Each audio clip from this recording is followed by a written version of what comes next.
안녕하세요. 오늘도 사연 살롱을 찾아주셔서 감사합니다. 안녕하세요. 다들 이렇게 시작하더라고요. 말주변이 없어 재미나실지 모르겠지만 최대한 재미있게 저희 이야기를 풀어나가 볼게요.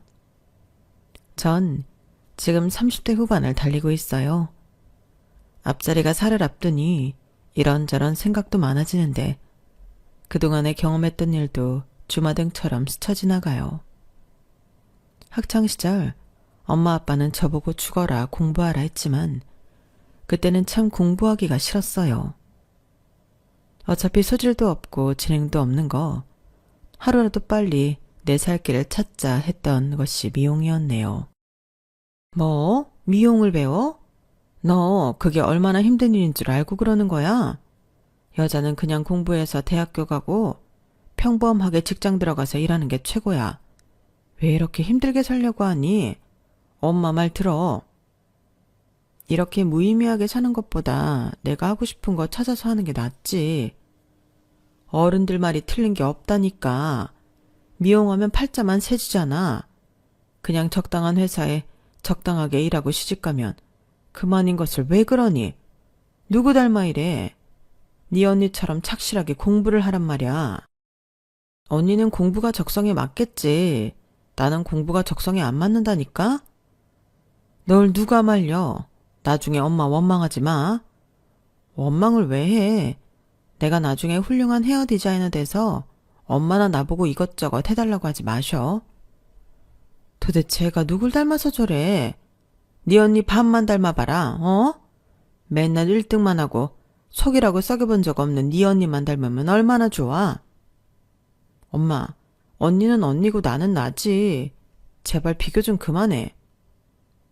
그렇게 저는 고등학교 때 미용학원을 등록했어요. 손재주가 좋았던지라 너무 재미있었고 딱 적성을 찾았다 했죠. 잘 맞아서 그랬는지 자격증도 한 번에 따기도 했고 참 기쁜 나날이었어요. 뭐? 대학을 안 가? 나 바로 헤어샵에 취직할 거야. 그래도 대학은 가야지. 요즘이 옛날인 줄 알아? 요즘에는 많이 배워야 돼. 엄마, 빨리 일해서 자리 잡으면 얼마나 좋아. 돈도 많이 벌고. 나 대학 안 가고 기술 배워서 유명한 헤어 디자이너 할 거야. 그러니까 걱정 마. 쟤를 누가 말려. 얘, 네가 좀 말해봐라. 엄마, 요즘엔 그래도 경쟁력이 우선이죠. 민정이가 택한 길 전 응원해주고 싶은데요. 그래도 할 거 없어서 열정 없이 사는 친구들보다 민정이처럼 어려서부터 하고 싶은 게 딱 있는 게 전 부러워요. 얘는 너처럼 공부를 해야지 무슨. 역시 언니는 내 마음 잘 안다니까. 내가 헤어 디자이너 되면 언니부터 싹 다 바꿔줄게. 걱정 마. 그래 고맙다. 우리 민정이 훌륭한 헤어 디자이너 돼서 TV에도 나오고 그래. 그럼 당연하지. 유명해질 거야. 언니로서 말리지도 못하고. 아, 몰라. 네 인생 네가 알아서 해. 내가 말한다고 듣는 애도 아니고 엄마도 모르겠다. 전 그렇게 졸업하자마자 자격증만 가지고 취업을 했어요. 압구정에서 그래도 난다 간다 하는 샵의 인턴으로 취직을 했고 사회생활은 정말 생각보다 녹록지 않았어요. 샴푸 좀 해줘요. 차가운 말투, 힘든 일상이 반복되었지만 그래도 이대로 집에 들어가면 역시 엄마가 그럴 줄 알았다는 말을 듣고 싶지 않아 열심히 버텼네요. 디자이너 진급을 축하해요. 입사 2년 만에 모든 시험 다 통과하고 진짜 대단해. 앞으로 앞날을 응원할게요.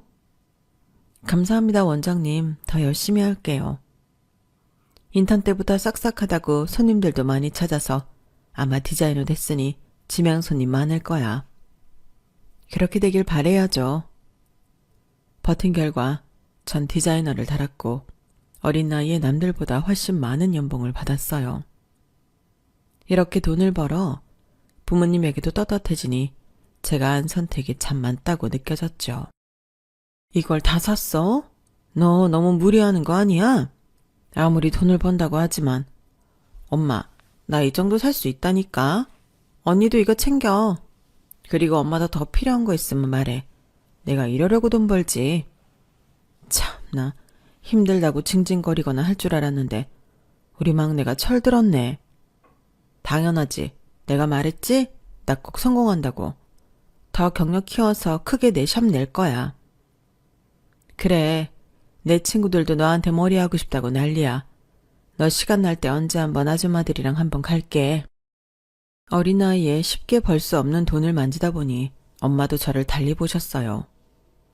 대학에 가는 것보다 이렇게 돈을 버는 것이 정말 현명했다 싶었고 더욱더 일에 매달렸죠. 그러다 보니 사람을 만날 수 있는 환경이 아니더라고요. 늘 샵에만 있다 보니 샵 식구들이 가족 같았죠. 그렇게 같은 샵에 다니는 남자 디자이너와 연애를 하게 되었고 결혼을 허락받으러 갔던 날 처음으로 마음의 상처를 받게 되었어요. 내 아들이 아무리 디자이너라지만 같은 디자이너는 진짜 싫었는데 왜 하필. 아가씨, 난 드센 여자는 싫어. 선입견 가지시는 거 이해합니다. 그래도 어린 나이에 여기까지 오는 거 쉽지 않았어요. 제 성실함도 봐주시면 안 될까요? 상진 씨가 디자이너 달기까지 얼마나 노력했는지 옆에서 보셨으니 아시잖아요. 머리에 든 게 없으니 이런 일 하는 거지. 상진이도 사실 내가 엄청 반대했다고. 그러니까 결혼만큼은 내가 원하는 여자와 해야 해.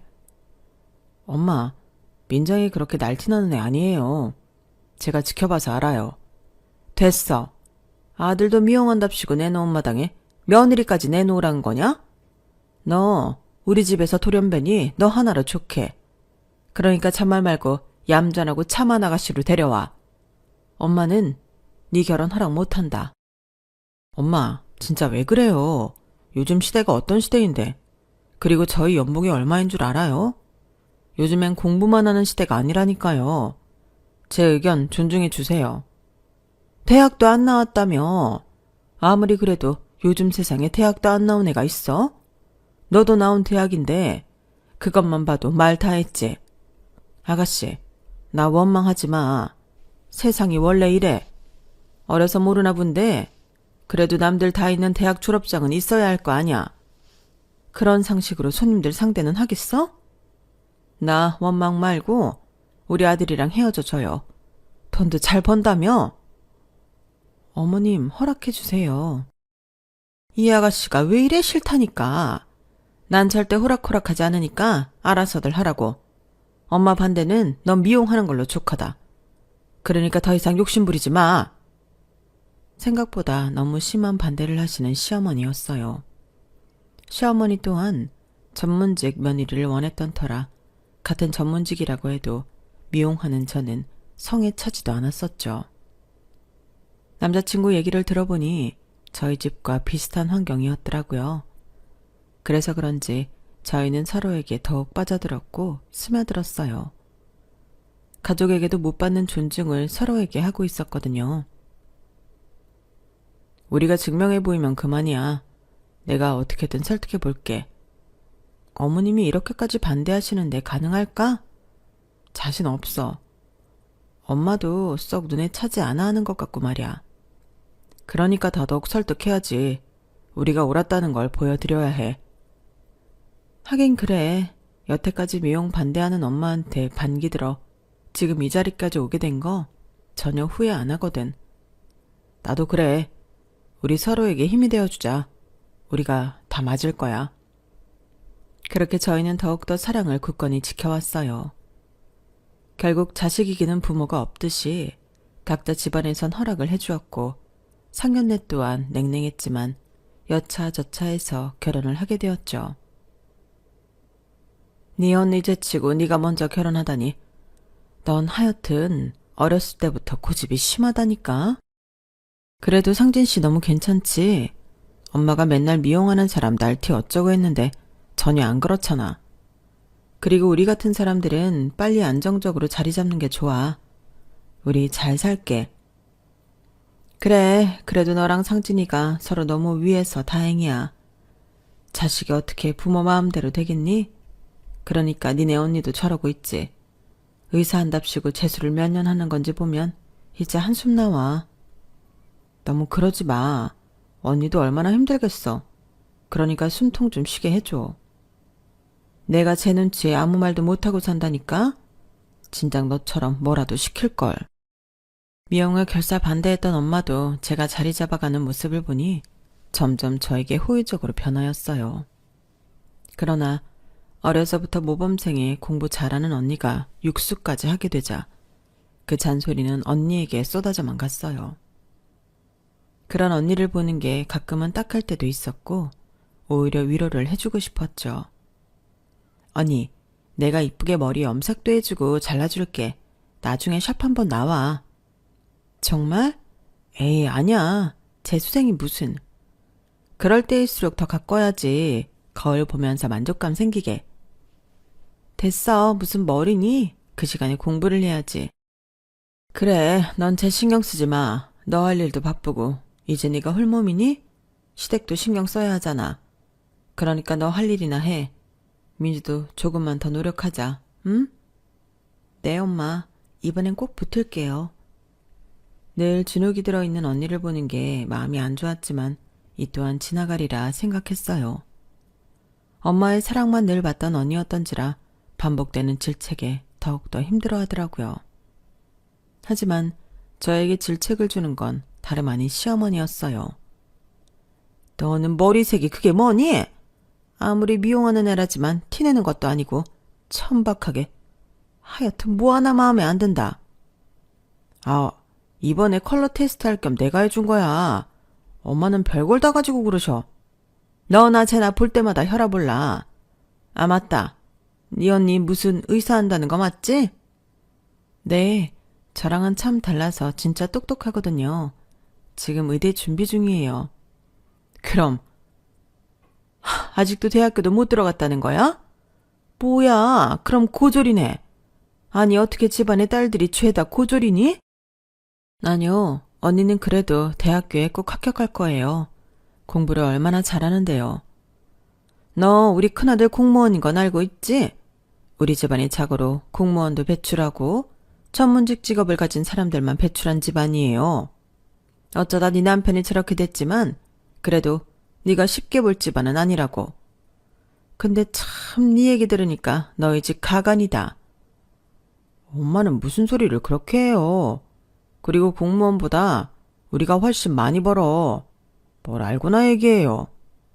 돈이 중요하니? 지적인 게 중요하지. 하여튼 미용사라고 하면 다들 놀래 자빠져. 어떻게 우리 집에서 그런 직업이 나왔냐면서. 어머님은 생각보다 굉장히 보수적이었어요. 기분이 나쁜 적이 한두 번이 아니었지만 워낙 서비스직을 하기도 하고 별의별 손님들을 보기 때문에 시어머니 또한 그러려니 했죠. 저에게뿐만 아니라 남편에게도 그러시는 분이니 저 역시 화도 덜 났던 것 같아요. 그렇게 모든 걸 이해하려고 살던 그때 저에게 청천벽력 같은 일이 일어나고 말았어요. 독서실 계단에서 발을 헛디뎌 친언니는 그만 머리를 크게 다치게 되었고 곧바로 병원에 옮겨졌지만 뇌사 상태로 빠지고 말았거든요. 언니, 어떡해. 깨어날 거지? 언니가 이렇게 누워있는 게 말이 안 되잖아. 언니는 의사가 될 사람인데 왜? 민주야, 엄마 왔어. 눈 떠봐. 엄마가 미안해. 너도 공부만 하고 싶었던 게 아니었을 텐데. 일어나면 신나게 놀아보자. 저영, 일어나세요. 어떻게 이렇게 됩니까? 남은 가족들은 어쩌라고. 가족들의 눈물에도 언니는 결국 눈을 뜨지 못했고 그렇게 세상을 떠나게 되었어요. 가장 일어나지 말아야 할 일이 저에게 일어나니 현실감이 없었어요. 어떻게 우리 언니가 그렇게 돼? 말이 돼? 언니가 이 세상에 없을 리가 없잖아. 민정아, 정신 차려. 살 사람은 살아야지. 아니, 나 이렇게 언니 못 보내. 언니가 하고 싶은 것도 다 참아가며 공부만 했는데 결과가 이거야? 이게 말이 되냐고. 우리 언니가 얼마나 착한데. 네가 이러면 어머님이 더 힘드시잖아. 네가 힘을 내야지. 민정아, 엄마 이제 어떻게 사니? 우리 민주 그 나이에 젊은 애들이 하고 싶은 거 하나도 못 해보고 그렇게 안타깝게 가버렸어. 내가 사무쳐서 어떻게 살아. 장모님, 기운 내세요. 저희가 있잖아요. 이렇게 계속 슬퍼하면 처형이 얼마나 슬퍼하겠어요. 네? 나 이대로 못 살아. 내가 같이 가야지. 우리 딸 외롭게 어떻게 혼자 보내. 엄마, 지금 그게 말이 돼? 나는 어떡하라고. 하늘도 무심하시지.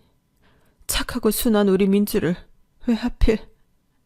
난 어떻게 살란 말이야. 엄마, 내가 옆에 있잖아. 언니만큼은 아니지만 제발 힘을 내줘. 엄마가 자꾸 이렇게 슬퍼만 하면 나야말로 너무 힘들어서 살 수가 없어. 저희 가족의 일상은 그렇게 깨져버렸어요. 전 친정엄마가 걱정이 되어 당장 서울 생활을 저버리고 고향으로 내려왔고, 남편은 고맙게도 저를 위해 고향행을 택해 주었어요. 혹시라도 친정엄마가 힘들어하실까 일도 그만둔 채 엄마 집을 자주 방문하는 날이었죠. 고마워, 나 때문에 당신이 피해보네. 압구정에서 그렇게 날아다녔던 사람이 시골에 와서 힘들지? 아니야, 괜찮아. 장모님이 괜찮아야지. 아버님도 주말부부 하시는데 우리가 돌봐드려야 하는 게 맞는 것 같아. 그렇게 몇 달을 엄마 옆에서 살뜰히 케어를 했어요. 남편 말대로 산 사람은 살아야 했듯이 저 역시 엄마만 케어할 순 없었고, 며느리인지라 시댁도 신경 써야 했죠. 하지만 이 모든 것들을 아는 시어머니는 저를 더욱 싫어하셨죠. 진짜 하다하다 가지가지 한다. 그렇게 돈 잘 번다고 노래를 부르더니 이제 네가 고졸 백수 말고 뭐야? 그러게, 좋은 직업이었으면 네가 쉬어도 얼마나 안심이 되겠니? 고작 고졸이 뭘 할 수 있어? 내 아들까지 주저앉히고 말이야. 진짜 재수가 없으려니? 어머니, 고작 지금 4개월이에요. 4년째도 아니고 친언니가 죽었고 엄마가 저리 슬퍼하시는데 그럼 어쩌나요? 당연히 엄마 옆에서 살뜰히 봐드려야 하는 거 아닌가요? 어머님 딸이 그리 됐다면 제정신일 수 있으시겠어요? 재수 온 붙는 소리 그만둬. 너 처음부터 마음에 안 들었어. 머리도 어디서 양아치 마냥 네가 우리 집안에 될 사람이냐? 꼴랑 돈 좀 번다고 봐달라고 했지? 근데 이제 그 돈도 못 보니 어쩌니? 우리 아들이 무슨 죄야? 엄마, 제발 그만해. 민정이가 이러고 싶어서 이래? 민정이한테도 얼마나 큰 상실감이겠어. 공감 능력 없어요? 내가 다 민정이한테 미안해 죽겠네. 뭐야? 그러게 엄마가 좋은 직업 가진 여자 만나면 얼마나 좋다고 했어? 쟤 하나 잘못 만나서 그 시골 구석에서 너야말로 뭐야? 그나마 압구정에서 잘 나가는 헤어 아티스트라고 내가 말하고 다녔는데 이제 진짜 미용사라고 해야 할 거 아니야? 아, 쪽팔려 정말. 엄마는 내가 쪽팔려요? 당연하지. 누가 미용사를 좋아하니? 요즘이니까 이 정도로 봐주는 거지. 옛날이여 봐라. 상종도 안 해 아주. 네 형 닮아 딱 공부해서 공무원 됐으면 얼마나 좋았어. 어? 직업을 그런 하찮은 걸 가지니 여자도 어디처럼 하찮은 애를 데려왔지. 정말 하나같이 다 마음에 안 들어. 형이랑 제발 비교 좀 하지 마요. 형은 공부가 적성에 맞았겠지. 난 아닌 걸 어떡해. 내가 엄마가 살라는 대로 살려고 태어난 거예요? 난 내 인생이 있고 형도 형 인생, 그리고 엄마도 엄마 인생 살아야지. 왜 나한테 자꾸 엄마가 하라는 걸 강요하냐고. 어머, 여자 잘못 만나더니 나한테 큰 소리 내는 것 좀 봐. 너 내가 그렇게 가르쳤니? 이게 다 집에 사람 하나 잘못 들어와서 이렇게 된 거 아냐. 이것도 다 너 때문이다.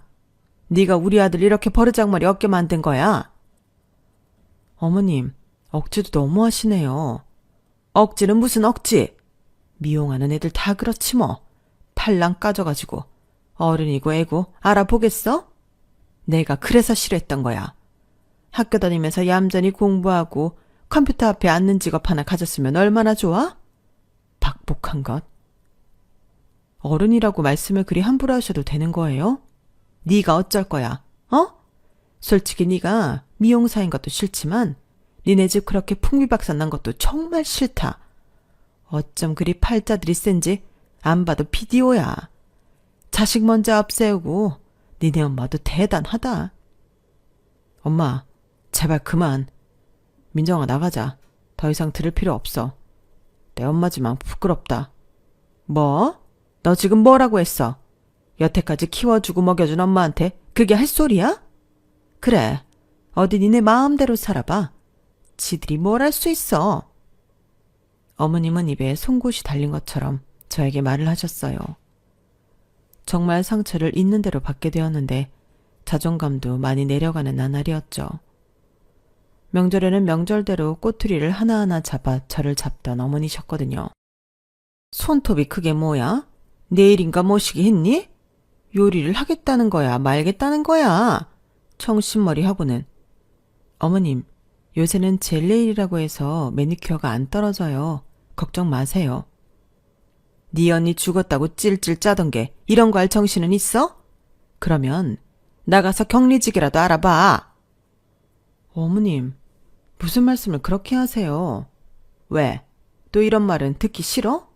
그러니까 그딴 거 할 시간에 우리 아들 힘들게 외벌이 시키지 말고 너도 일을 하란 말이야. 사돈은 양심 없다니? 어머님은 정말 송곳 같은 분이시네요. 이 송곳도 사람 봐가면서 한다. 나한테 대접받고 싶으면 공무원 시험이라도 봐서 얼굴 좀 들고 다닐 수 있게 하든지 해. 대학도 안 나왔는데 뭐 먹고 살려고 하니?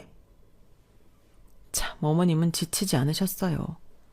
그렇게 하루하루를 버겁게 살아가고 있던 날 아주버님은 결혼을 하겠다며 형님 되실 분을 소개시켜 주었고 형님 되실 분은 아주버님과 같은 계열의 공무원이었어요. 게다가 집안은 검사 출신 집안이라고 하더라고요. 이제야 내가 며느리를 제대로 얻었어. 웬일이니? 그래 일단 내가 잘 돼야 옆에 오는 끼리끼리 만나는 거지. 네가 공무원이니 당연히 결혼할 사람도 공무원 아니야? 역시 우리 장남이다. 이번에 은경인에서 사건 사고가 많았는데 그래도 결혼은 허락해 주셨어. 우리 아들 싫다고 할 사람이 있어? 공무원인데. 아마 채짝이라고 할 테지. 근데 사돈 언니 검사 출신이면 은경이가 얼마나 보고 배운 게 많을 거야? 정말 기대된다. 언제 오니? 거의 다 왔다는데? 너 들었지? 네 형님 될 사람은 검사 출신 집안이란다. 게다가 우리 큰아들처럼 공무원. 찍소리 말고 가만히 있어. 엄마는 무슨 말을 그렇게 해요. 민정이가 얼마나 괜찮은 애인데. 그건 니네 미용실에서나 떠들어. 엄마는 아직도 니네가 이해가 안 가. 그렇게 형님이 오시기 전 어머님은 저에게 저런 말을 하였어요. 참 황당해서 말도 안 나왔는데 마침 형님이 도착하셨죠. 안녕하세요. 처음 뵙겠습니다. 아우 얘기 많이 들었어요. 얼굴도 다나하니 딱 내 며느리상이네. 좋게 봐주셔서 감사해요. 아, 민정씨 맞죠? 말씀 많이 들었어요. 그래도 동서될 건데 우리 친하게 지내봐요. 같은 며느리이기도 하니. 감사합니다. 바로 형님이라고 부를게요. 저도 먼저 이렇게 말씀해 주시니 좋네요. 은경씨, 얘는 신경 쓸 것도 없어요. 사실 은경씨랑은 레벨부터가 다른 애거든. 고졸이라고. 요즘 세상에 고졸이 웬 말이야. 우리 아들들은 다 대학 나왔는데. 안 그래? 그러니까 웬만하면 그냥 무시해. 그게 훨씬 나을 거야. 어머님 말씀 다 하셨어요? 쟤 봐. 저렇게 화내는 거 보면 뭐 말 다 했지? 어른 앞에서 버럭버럭. 미용한다고 그렇게 설치고 다니다니. 하여튼 천천히 설명해 줄게요. 이쪽으로 와요. 형님은 당황스러워하더니 이내 어머님을 따라갔어요. 수치심이 들었죠. 엄마 진짜 왜 저러시냐. 다신 안 그러게 주의 줄게. 나도 같은 미용하는 사람으로서 진짜 엄마 발언 선 넘었지. 내가 집안이 좋아도 그러실까? 아마 날 이렇게 무시하시는 데는 집안 탓도 있겠지. 형님네는 검사 집안이라며 명예를 그렇게 중요하게 생각하시는데 형님이 얼마나 이쁘겠어. 참 우프다. 그러게 우리 엄마지만 진짜 아닌 것 같긴 해. 너무하지. 뭐 좋은 게 좋은 거라고 생각해 민정아. 너무 스트레스 말고. 남편도 할 말이 없어 보였어요. 그리고 벌써 말을 편하게 하기로 했는지 어머님과 형님은 참 친해 보였죠. 이것도 먹어보고 저것도 먹어봐. 내 은경이 뭐 좋아할지 몰라서 다 준비했거든. 얘, 너 뭐하니? 뜨끈한 충룡 받아오지도 않고. 날도 추운데. 어머님, 제가 할게요. 동서는 앉아 있어요. 제가 먹을 건데 제가 해야죠. 괜찮대도. 너 뭐 기분 나쁘냐? 네가 하는 게 뭐 있어. 그마저도 일도 그만두고 집에서 탱자탱자 놀면서 이런 심부름도 안 해? 그러니까 너무 신경 쓰지 마. 예? 아니에요. 제가 해야죠. 형님은 다행히 본인이 할 건 하더라고요. 그러고 있네 멋쩍어 보이는 어머님이었죠. 역시 은경이는 참 심성이 곱구나. 역시 우리 아들이 여자 하나는 보는 눈이 탁월하다니까. 배운 집에서 배운 티가 좔좔 흐르게 교육받았으니 뭐 오죽하겠어? 아니요, 어머님이 너무 좋게 봐주시는 거예요. 민망하네요. 민망할 게 뭐 있어? 사실인걸. 저에게 한 번도 보여주지 않은 다정한 얼굴이어서 참 씁쓸했고 그 당시 저 역시 조금의 우울증이 있던 터라 정말 비참하다는 생각을 가장 많이 했어요. 하지만 형님은 그날 일이 마음에 쓰였는지 제 번호를 알아내셔서 연락을 취해왔어요. 이렇게 연락을 다 주시고 무슨 일이세요? 혹시 제가 뭐 실수한 거라도. 아니요, 그날 그래도 웃으며 맞아주시고 아무래도 신경도 좀 쓰여서 따로 보고 싶었어요. 아, 그래요? 안 그러셔도 되는데. 에이, 우리가 앞으로 잘 지낼 사이인데. 제가 한번 밥이라도 사주고 싶었고 뭐 여차저차해서 만나고 싶었어요. 감사해요. 사실 형님 연락받고 놀랬어요. 그래요? 난 빨리 친해지고 싶었는데. 제가 자매가 있어서 여자친구들 굉장히 좋아해요. 아, 그러시구나. 말씀 편하게 하세요. 형님이시고 나이도 언니시잖아요. 그럴까? 사실 너무 신경 쓰이더라고. 어머님 하시는 말씀 보아하니 상처 여러 번 받았겠던데. 내가 동서 힘들 때 당나귀기가 되어줄게. 나한테 풀어. 이런 말하는 게 쉽지 않으셨겠는데 감사해요. 사실 정말 큰 힘이 되네요. 우리 앞으로 평생 볼 사이잖아. 얼마 안 됐지만 솔직하게 마음 열어놓고 지내고 싶어서 그래. 형님 심성을 보아하니 아주버님 정말 결혼 잘하시는 것 같은데요. 제가 나중에 힘들면 연락드릴게요. 오늘 이렇게 말씀해 주신 것만으로도 너무 감사드려요. 지원군이 생긴 것 같아요. 그래, 기운내. 나도 밝아 보이지만 꼭 그렇지만은 않거든. 우리 서로 좋은 기운으로 살아가 보자. 그렇게 저희는 정말 많은 대화를 했고 아주버님이 결혼하시는 것이 참 좋았어요.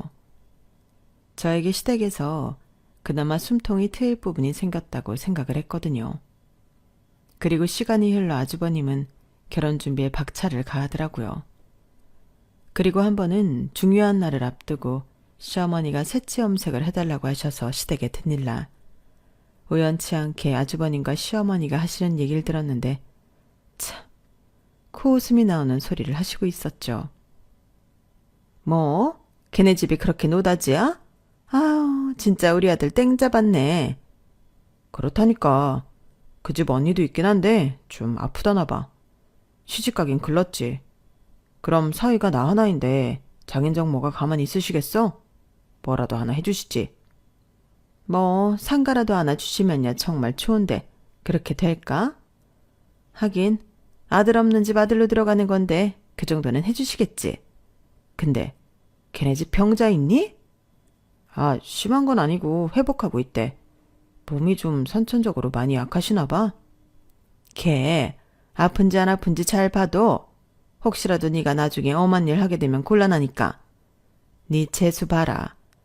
집에 우환이 그렇게 있는데 내가 진짜 어이가 없어서 그 팔자 그대로 걔한테까지 올까봐 내가 아주 걱정이야. 팔자는 타고나는 거라는데. 그래도 재수씨 똑 부러지고 뭐 자기 할 일 잘하잖아요. 엄마도 너무 그러지 마세요. 가끔 내가 민망하다니까. 네 와이프랑 비교가 되니까 그러지. 저 왔어요. 왔니? 염색 좀 해라. 언제부터 들은 거야? 못 들었어요. 지금 온 거고요. 그래, 흰머리가 많아서 염색 좀 해야겠어. 우리 아들은 바쁘고 놀고 있는 네가 해야지. 얼른 하고 나도 나가야 하니까 후딱 시작하자. 제 인기척에 놀란 듯 멈칫한 모자였지만 역시나 저는 그다지 신경 쓰지 않는 눈치였어요. 원래도 속물인 시어머니였지만 이런 얘기를 듣고 나니 더욱 속물 같아서 있던 정마저 사라지는 느낌을 받았죠. 그리고 며칠 후 아주버님의 상견례 날이 잡혔나 보더라고요. 하지만 저는 상견례 날을 알지 못한 채 엄마를 모시고 있었어요. 우리 민주 간지도 벌써 시간이 좀 지났네. 보고 싶다. 엄마, 우리 언니 보러 갈까? 됐어. 나 이제 신경 쓰지 말고 너 취직도 하고 그래. 이젠 좀 괜찮아. 아니야. 좀 더 이렇게 엄마랑 가까이 있을래. 취직이야 다음에 해도 되지. 나 전문직이잖아. 언제든 가능해. 그래도 네 어린 나이 이렇게 시골에서 버티는 게 말이 되니? 얼른 돌아가서 너도 좀 쉬고 그래. 매일 우리 집에 오지 말고. 엄마 혼자 있는 거 불안해서 그래. 난 괜찮다니까. 엄마도 혼자 있고 싶어서 그래. 얼른 가서 쉬어. 엄마를 모시고 있다가 엄마 등살에 집으로 가던 중 형님에게 문자 한 통이 오더라고요. 동서 오고 있어? 너무 떨린다. 네? 어디를요? 응? 우리 오늘 상견례잖아. 서방님이 말 안 해줬어? 그 문자를 받고 기가 막히더라고요. 당장에 집에 들어가니 남편은 화들짝 놀랐어요. 남편마저 이렇게 행동하니 참 배신감이 말을 다할 수가 없었죠. 그렇게 꽃단장을 하고 어디가? 오늘 가게도 안 나가고? 너 왜 이렇게 빨리 왔어? 오늘 장모님 댁 간 거 아냐? 엄마가 좀 쉬라고 해서 왔어. 혹시 아주버님 상견례 가니? 진짜 대단하다. 네 엄마가 나오지 말래? 그게 아니라 그래 오늘 얘기하려고 했어. 엄마가 어차피 가면 또 너 갈굴 거고 그럼 너 스트레스 받을 텐데 피치 안 가는 게 낫지 않아? 그래서 당신까지 짜고 쳤어? 그게 아니라 당신이 상처받을 거 걱정이 되니까 그런 거지. 검사 집안 얼마나 대단하길래 나를 나오지도 못하게 하는지 웃긴다. 꼭 가서 형님네 가족들 얼굴 보고 싶네. 그래 같이 가자. 이왕 이렇게 알게 된 거 같이 가는 게 맞지. 전 오기로도 남편과 같이 상견례장에 가게 되었죠. 가는 내내 헛웃음이 나오면서 이 상황을 어떻게 헤쳐나가야 할까 생각이 들었고 하도 막말을 들은 저였기 때문에 정말 지치는 마음이었어요. 그리고 도착한 상견례장 주차장에서 어머님을 만나게 되었죠. 절 보자마자 인상을 잔뜩 구기는 어머님이 참 못돼 보였네요. 뭐야, 너 여길 어떻게 알고 왔어? 아주버님 결혼하시는 분의 가족이랑 상견례인데 제가 안 가는 게 말이 되나요? 정말 어이가 없네요. 아니 그럼 네가 이런 데 올 사람이니? 분수를 알아야지. 니까짓게 택시비 줄 테니 당장 타고 집에 가서 집이나 봐. 제가 어떤 사람인데요? 머리는 텅텅 비어가지고 미용한답시고 분수에 안 맞게 돌아다니다가 결국 실업자에 우리 아들 등골이나 뽑아먹는 너라네? 아, 그리고 집안이야 말해 뭐하냐? 언니 죽고 팔자세 니네 집안 말해 뭐하냐고? 오목조목 말을 하는 시어머니에게 할 말이 없어 쳐다보는데 옆에 차에서 신사분과 얼굴을 찌푸린 중년 여성이 내렸고 이윽고 뒤에서는 형님이 내리더라고요. 딱 봐도 그분들은 형님의 부모님이셨죠. 어머님은 당황하시더라고요. 아니 은경아, 시간이 이른데 먼저 와 있었니? 그럼 내려있지 왜? 아하. 동서 잘 지냈어? 어머님, 여기는 저희 부모님이세요. 여기서 만나게 됐네요. 어머, 사돈들 안녕하세요. 제가 은경이 시엠이 될 사람입니다. 인상이 너무 좋으시네요.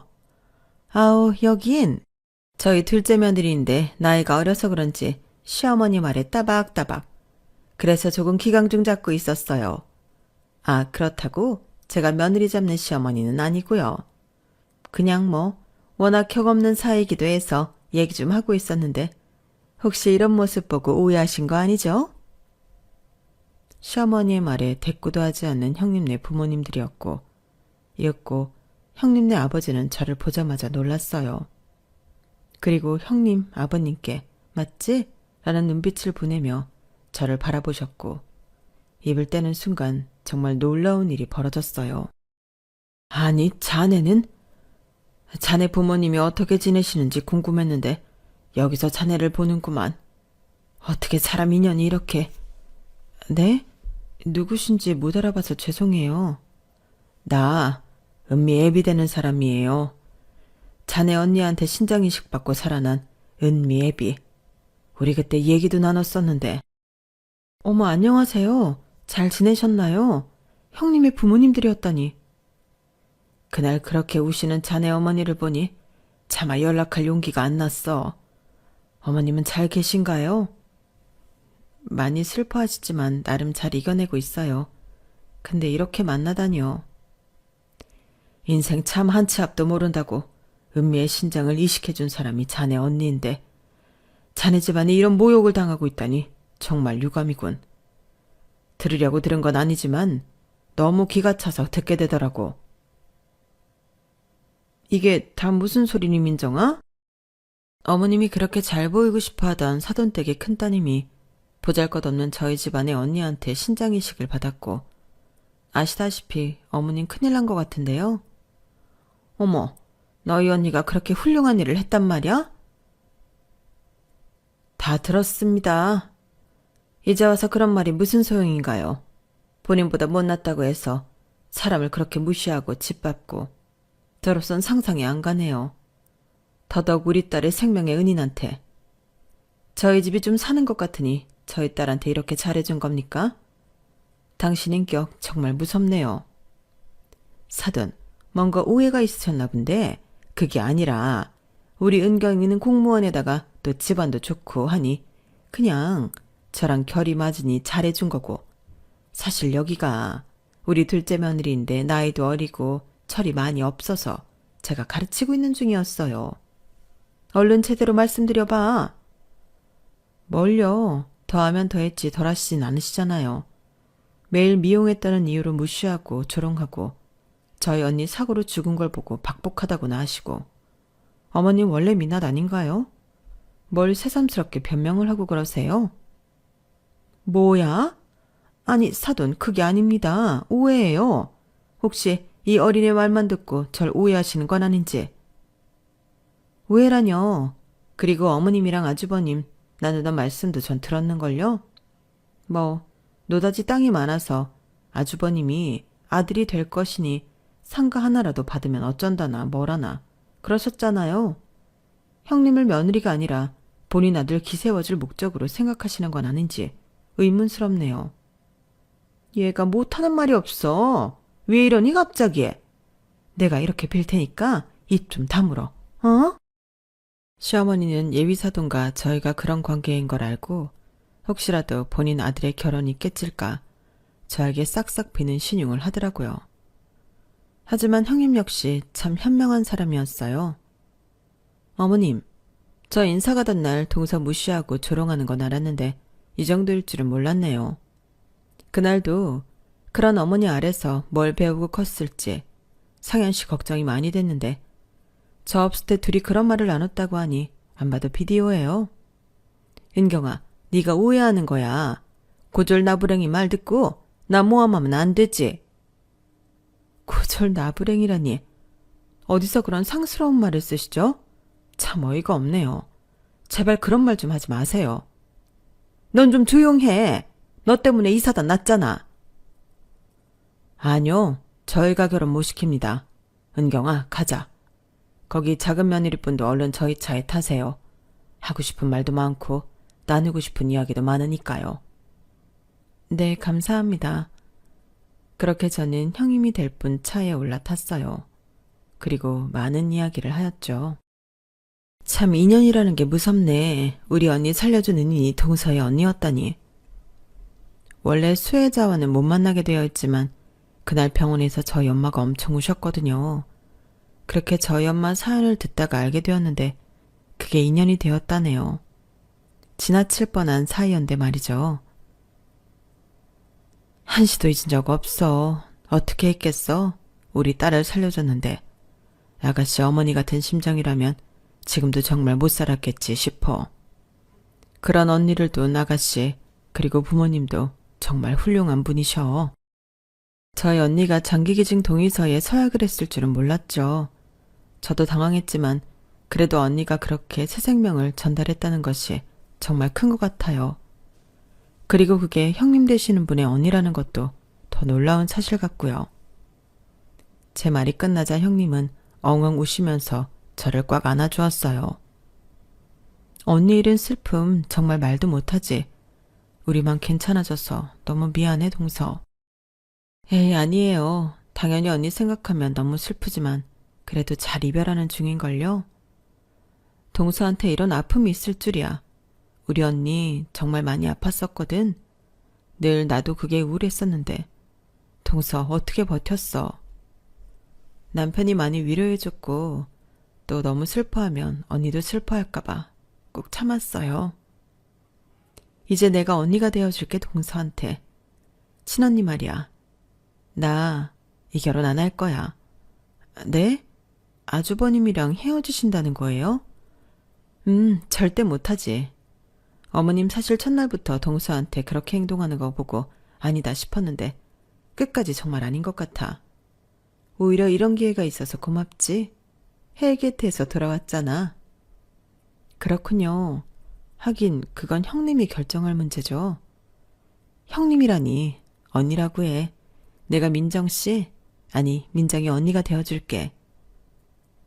그리고 사돈 어른들의 파혼 통보는 시어머니에게 큰 충격이었어요. 아니 왜 그러는 거니? 내가 둘째한테 사과하면 되는 거야? 우리 아들 결혼한다고 회사에 다 말해놨는데 왜? 지금은 저에게 참 잘해주시지만 상현 씨도 어머님이랑 같이 살았으면 모르죠. 제가 최고로 힘들 때 저에게 등을 돌릴 사람 같아요. 그래서 믿지 못하겠고 또 어머님을 존경할 수 없을 것 같네요. 뭐? 존경? 아니 결혼이 장난이야? 지금 우리 아들 가지고 장난쳐? 그 말을 하시기 전에 동서한테 사과부터 하세요. 미용사라고 무시하고 언니가 사고로 죽었는데 박복하다는 막말이나 하시는 당신 이해가 안 가네요. 그게 상식적으로 가능한 건지 모르겠고요. 내가 이렇게 사죄하잖니? 사과를 받을 건 언니가 아니라 저예요. 아직도 정신 못 차리셨어요? 둘째 너, 내가 그래도 결혼한 지도 시간이 흐르고 그래서 좀 친하니까 볼멘 소리도 하고 그랬는데 꼭 길을 이렇게 만들어야겠어?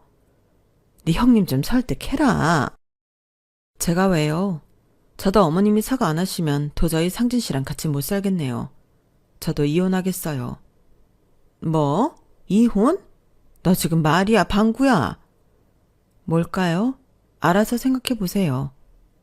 제가 이혼을 한다고 하자 그건 또 싫으신지 흠칫하는 시어머니였어요. 자기야, 웬 이혼이야? 당신도 똑같아. 그날 상견례 날도 숨기고 나 진짜 배신감 들고 언젠가 당신도 나한테 직접적으로 배신하지 않을까 싶어. 이제 당신이랑 못 살아. 우리 가치관 잘 맞잖아. 어? 나도 그런 줄 알았지. 근데 아니었나 봐. 난 엄마 없이는 살아도 당신 없이는 못 살아. 그러니까 이혼이란 얘기도 꺼내지 마. 당신 어머님 안 보고 살 수 있어? 내가 말했지. 어려서부터 모진 소리 다 듣고 자라왔다고. 형이랑 사사건건 비교하면서. 어차피 엄마도 내가 보든지 말든지 신경도 안 쓸 거야. 그래 알겠어. 남편은 시댁 절연을 선언했고 그렇게 시어머니는 둘째 아들을 잃으셨어요. 너 그래도 엄마 안 본다는 소리가 나와? 지금 내가 네 형 결혼 때문에 얼마나 속이 상하는데 너까지 이래? 그게 다 엄마가 자초한 거잖아요. 매번 민정이 무시하더니 결국 역관광당한 거 아니에요. 너까지 민정이 편? 그래, 엄마만 제일 나쁘지 정말? 그렇게 남편의 절연 선언으로 시어머니는 큰 충격을 받으셨고 결국 아주버님 결혼까지 파토를 맞고서야 잘못을 뉘우치더라고요. 아주버님까지 어머님을 질책하며 안 본다는 소리까지 나왔거든요. 내가 은경이랑 헤어진 게 다 엄마 때문이에요. 알아요? 뭐? 왜 나 때문이야? 엄마가 그 사단만 안 했어도. 됐어요. 저보고 이제 이래라 저래라 하지 마세요. 저도 진짜 엄마 안 보고 싶은 거 참고 있으니까. 어머님은 이 사건으로 아들 둘을 잃은 거나 다름없었어요. 전 일이 있고 형님과 건강해진 형님 언니를 모시고 엄마를 찾아뵈었고 엄마는 그 앞에서 목 놓아 울었죠. 이 신장이 우리 민주 신장이구나. 우리 민주가 정말 좋은 일 하고 갔네. 네, 민주 씨 덕분에 저 이렇게 살아있어요. 정말 따님을 훌륭하게 키워주셔서 감사합니다. 우리 착한 민주 신장을 그래도 이렇게 착한 은미 씨가 받았다고 하니 저야 감사하죠. 엄마, 그만 울어. 그래도 언니 좋은 일 하고 갔다, 그치? 언제나 착했던 언니였는데 참 여전히 착해. 그러게 말이다. 네 언니가 좀 착했냐? 너도 이제 복직하고 그래. 엄마 괜찮으니까. 이렇게 우리 딸이 남겨둔 자취를 보고 나니 마음이 한결 가벼워졌어. 이제 엄마도 훌훌 날려버리고 살아야지. 괜찮으시면 저희 자주 올게요. 형님이 하신 소리였어요. 그렇게 전 복직을 하였고 다시금 서울에서 시작을 하게 되었죠.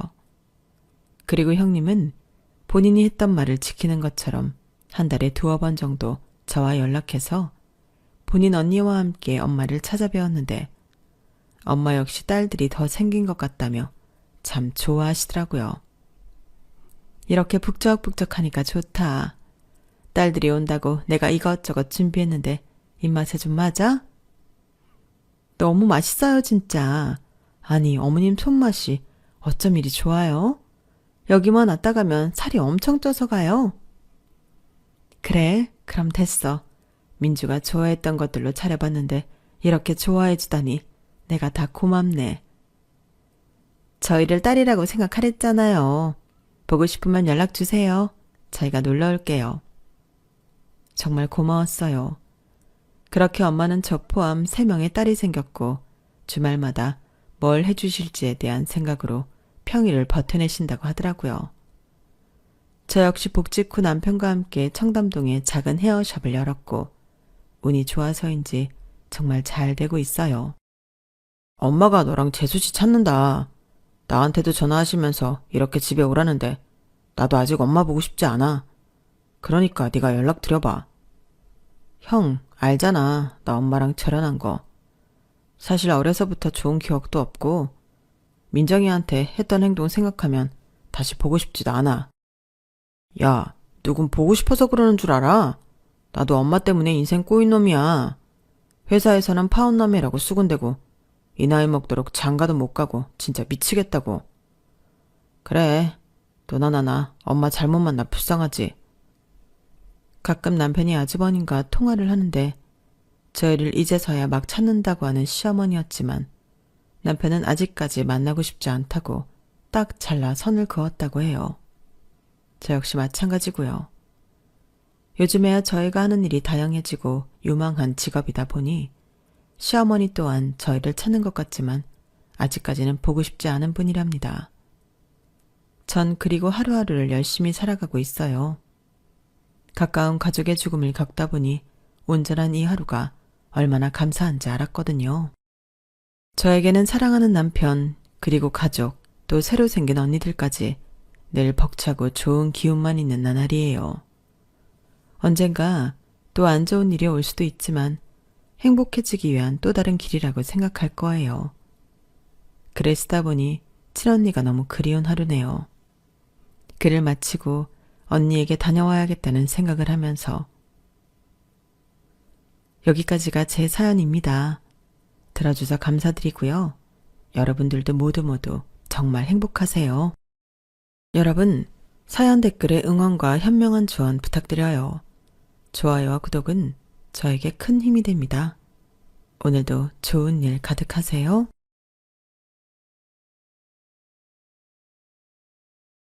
안녕하세요. 오늘도 사은살롱을 찾아주셔서 감사합니다. 저는 이촌동에 살고 있는 재혼 여성이에요. 남편과는 대학 CC로 4년 연애 끝에 결혼을 했는데 고작 3년 살고 사별을 했어요. 30도 안 돼서 미망인이 됐을 때는 솔직히 하늘이 제게 내린 벌인 줄로만 알았어요. 신혼 초부터 속으로 매일같이 남편과 이혼할 궁리만 했었거든요. 제가 속아서 결혼했다는 걸 알게 됐기 때문이었죠. 이제는 세상에 없는 사람을 흉보는 게 옳지 않다는 건 잘 알지만 지금도 전 남편과 시어머니를 생각하면 속에서 우라가 치밀 정도로 치떨리기 싫어요. 결혼과 동시에 가면을 벗은 전 남편은 치졸하기 짝이 없는 인간이었어요. 사람의 호의를 이용할 줄만 아는 인간이었거든요. 시어머니는 거기다 한술 더 떠서 얼마나 사악한 분이었나 몰라요. 저희 시어머니는 저를 돈 안 주고 부리는 자기 집 종으로 알고 사셨거든요. 도리는 지킬 줄 모르면서 자신의 권리만 주장하시는데 5분 이상 한자리에 앉아서 대화를 하기 힘들 정도였어요. 그런 시어머니한테 제가 진저리를 치게 된 일이 있었는데 그건 바로 전 남편의 장례식장에서였어요. 당신 아들이 살아있을 때도 그러시더니 어쩌면 자기 자식 장례를 치르는 날까지도 돈 가지고 그 난리를 치시던지. 정말이지 지금 생각해도 진저리가 쳐진다니까요. 그런데 인생이 참 재미있는 게 사별하고 7년 만에 복수의 기회가 찾아왔지 뭡니까. 그래서 묵은 복수를 한 방에 해버리고 속 시원하게 사연을 적어 보내고 있답니다. 저는 어린 시절을 부유하게 보냈어요. 세상 부러울 것 없이 원하는 건 다 가질 수 있었거든요.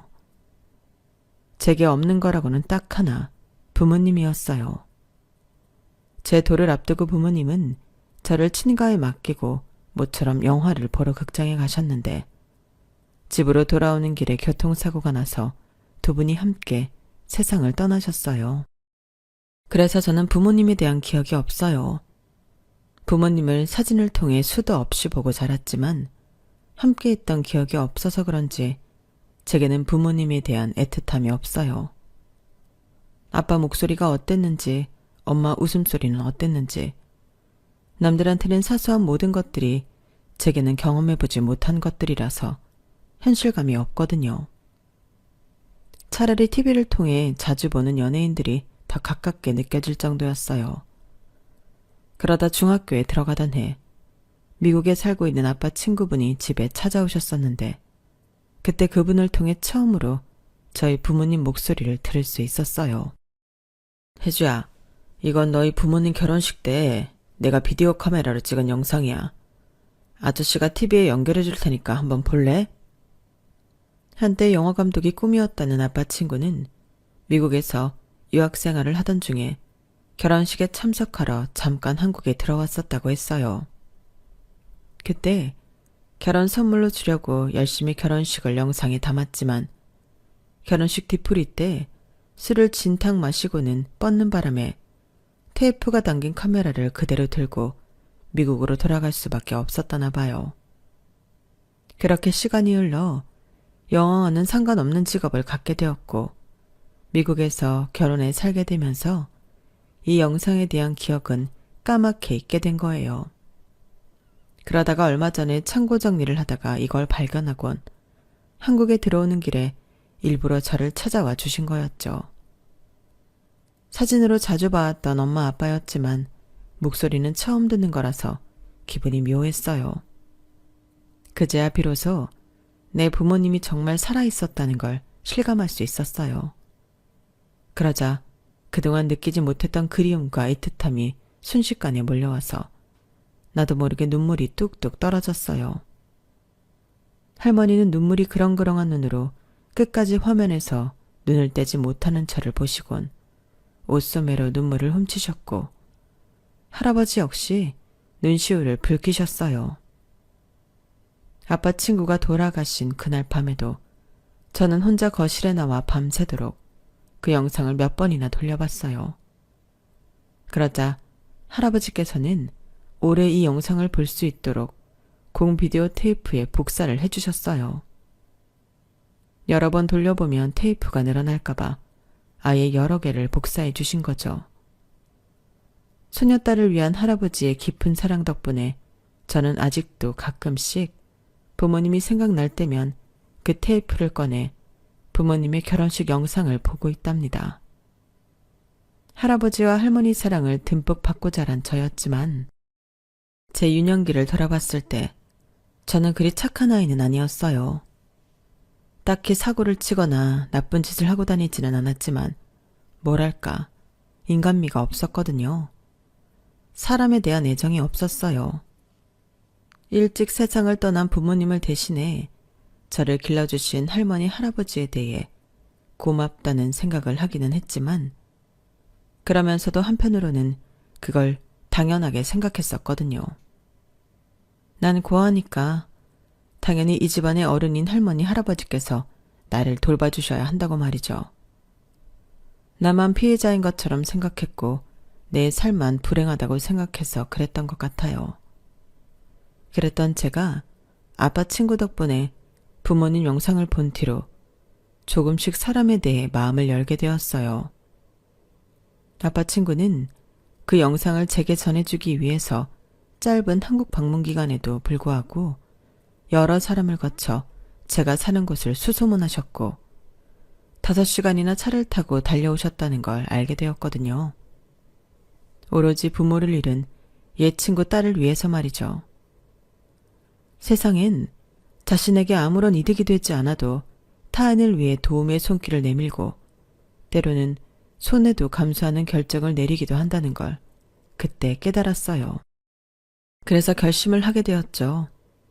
내가 아빠 친구한테 도움을 받은 것처럼 나도 누군가에게 도움을 줄 수 있는 사람이 되자고요. 특히 자식을 앞세워 보낸 뒤 혼자 남은 손녀딸을 누구보다 아끼고 사랑으로 보살펴 주시는 할머니 할아버지께 잘 해야겠다는 마음도 갖게 되었어요. 하지만 그때까지만 해도 제가 모르는 게 있었더라고요. 세상에는 타인의 도움에 대해 고마워하기는커녕 당연하게 받기만 하는 사람도 있다는 걸요. 대표적인 사람이 바로 제 남편과 시어머니였어요. 제가 남편을 만난 건 대학교 3학년 때였어요. 당시 저는 영화 동아리 활동을 하고 있었는데 남편도 같은 동아리 회원이었거든요. 비록 과도 다르고 학번도 달랐지만 거의 매일 동아리방에서 마주치다 보니까 같은 과 동기들보다도 더 많은 시간을 보냈던 것 같아요.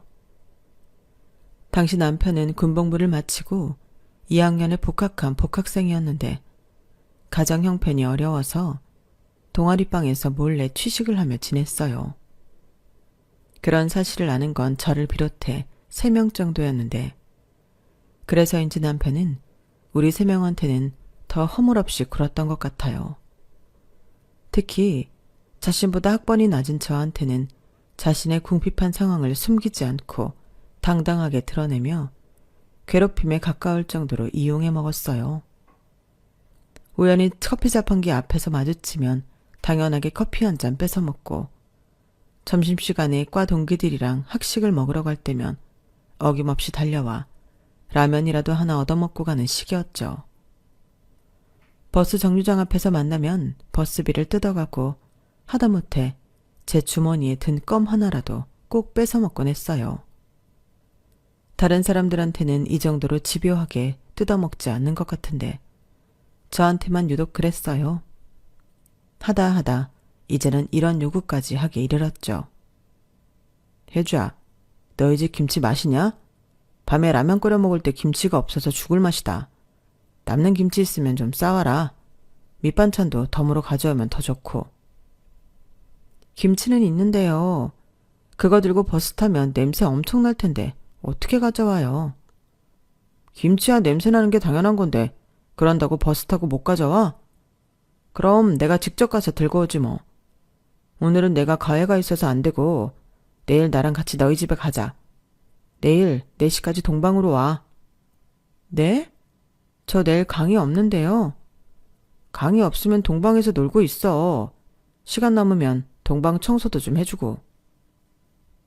김치 얻어먹겠다는 사람이 강의도 없는 저를 불러 동아리방 청소까지 시킬 정도로 남편은 뻔뻔한 사람이었어요. 사실 그래서 저는 남편을 좋게 생각하지 않았어요. 동아리 활동할 때 돈을 내야 하는 순간엔 쏙 빠지거나 자신은 가난한 고학생이라고 어필을 해서 빠지기 일쑤면서도 동방에서 짜장면을 시켜 먹거나 근방에서 술을 마실 때면 제일 먼저 달려와 한자리를 차지하고 있는 모습이 너무 얄미웠거든요. 아무리 형편이 어렵다고는 해도 어떻게 말하고 행동하는지에 따라 동정심이 생기기도 하고 아니기도 한 건데 남편한테는 이상하게 동정심이 안 생기더라고요. 아마도 뻔뻔함이 지나쳐서 그랬던 것 같아요. 어쨌거나 선배 마린이 할 수 없이 강의도 없는데 시간에 맞춰 동아리방에 갔어요. 가보니 남편은 아직 강의가 안 끝났는지 동방엔 아무도 없더라고요. 그래서 자판기 커피나 한 잔 마시려고 복도로 나왔는데 남편 목소리가 들리더라고요. 둘러보니 화장실 앞에서 청소하시는 아주머니를 도와 쓰레기 옮기고 있더군요. 치, 나한테는 동방 청소까지 하라고 그러더니 자기는 웬 오지랖이래? 어이가 없어서 나도 모르게 입 밖으로 생각이 툭 튀어나와 버렸어요. 그런데 가만히 보니까 청소하시는 아주머니가 한쪽 팔에 깁스를 하고 계신 게 보이는 거예요. 아주머니는 연신 미안해서 어쩌나는 말을 하시며 어쩔 줄 몰라 하시는데 남편은 넉살 좋게 웃어가며 일을 해대더라고요. 이모님, 자꾸 뭐가 그렇게 미안하다고 그래요? 사람이 살다 보면 도움을 받기도 하고 도움을 주기도 하는 거지. 그게 사람 사는 세상 아니겠습니까? 아, 그런데 어쩌죠?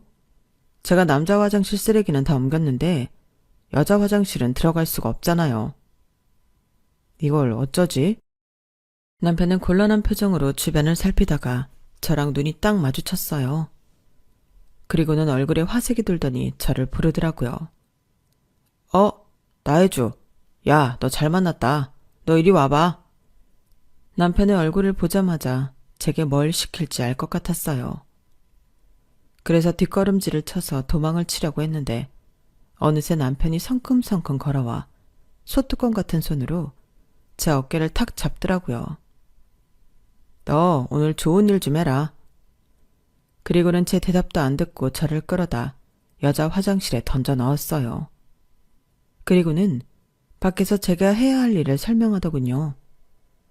강의가 없는 날이라서 기껏 차려입고 학교에 갔던 저는 그날 오지랖 넓은 남편 덕분에 학창시절에도 해본 적 없었던 화장실 청소를 땀까지 흘려가며 해야 했어요.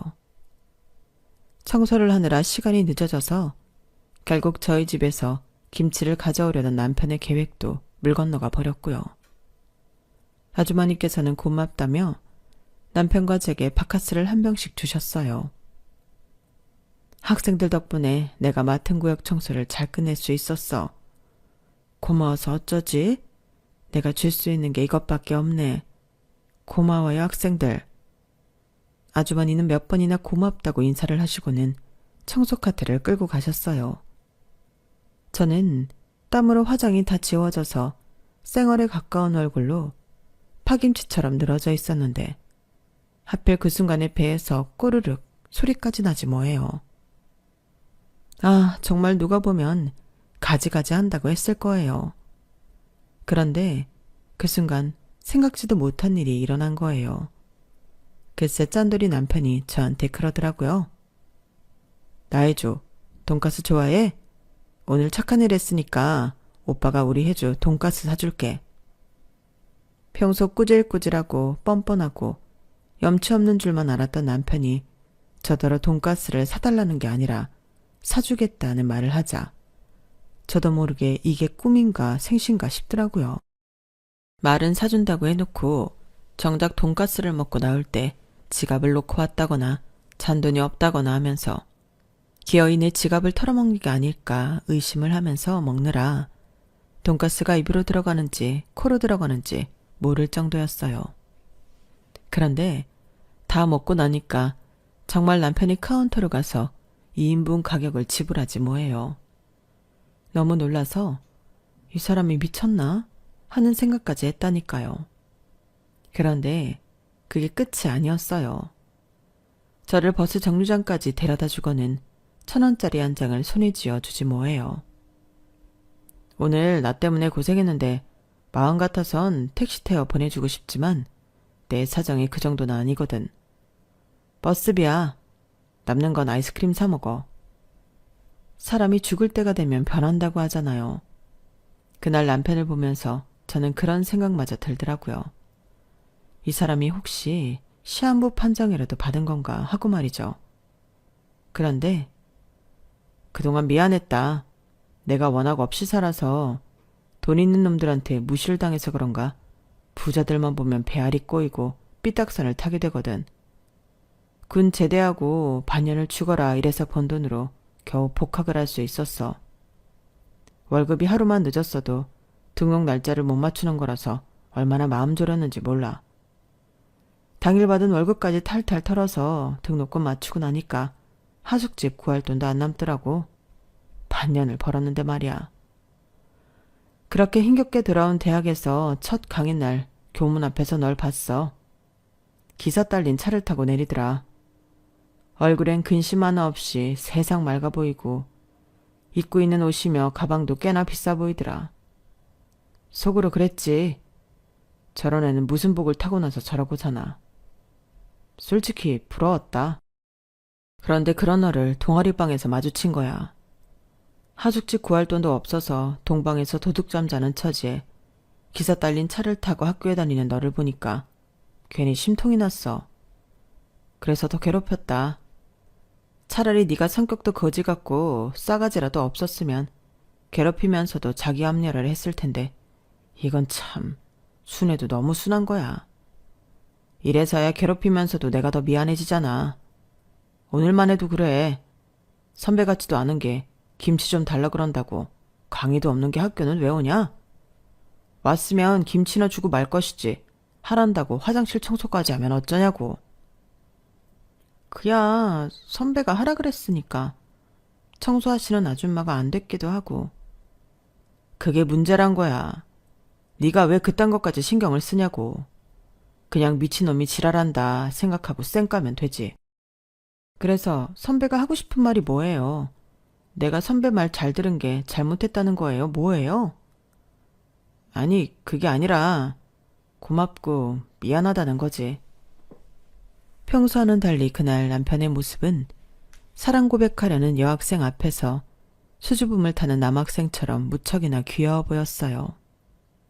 이런 사람이 그동안 저를 이유 없이 괴롭혔단 그 선배라는 게 믿어지지 않을 정도였죠.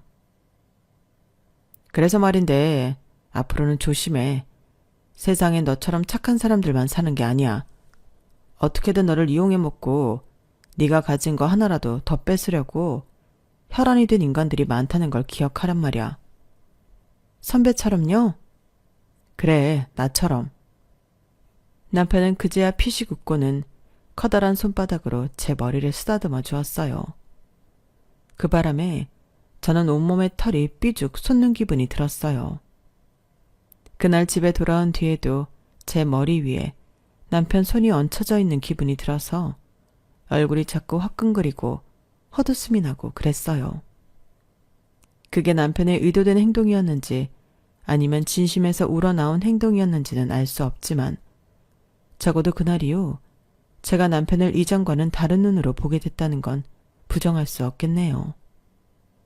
남편은 약속대로 전처럼 저를 괴롭히지 않았어요. 커피 자판기 앞에서 만나도 제 손에 들린 커피를 낼름 집어가는 일도 없고 학생 식당에서 마주쳐도 밥 사달라는 말이 아니라 점심 맛있게 먹으라는 말을 하고 지나갔거든요. 이제야 비로소 모든 게 제대로 돌아온 거였지만 이상하게도 저는 이런 상황이 더 불편하고 싫더라고요. 차라리 내가 뽑은 커피를 당당하게 뺏어서 먹고 제 주머니를 뒤져 껌을 뺏어가고 학생 식당에서 라면 사달라고 조르던 그 남편이 그리울 정도였어요. 괜히 가만히 있는 사람 흔들어서 자기한테 시선이 가게 만들어 놓곤 이제 와서 없던 일로 하자는 식으로 저랑 거리를 두는 게 무척이나 야속했거든요. 여름방학 내내 남편 생각으로 머리가 복잡했던 저는 이렇게는 안 되겠다 싶어 개강하면 바로 남편한테 찾아가 따지라고 했어요. 어떻게든 관계를 확실히 하자고 하려고요. 그런데 개강날 동방에 가보니 남편 짐이 싹 치워지고 없지 뭐예요.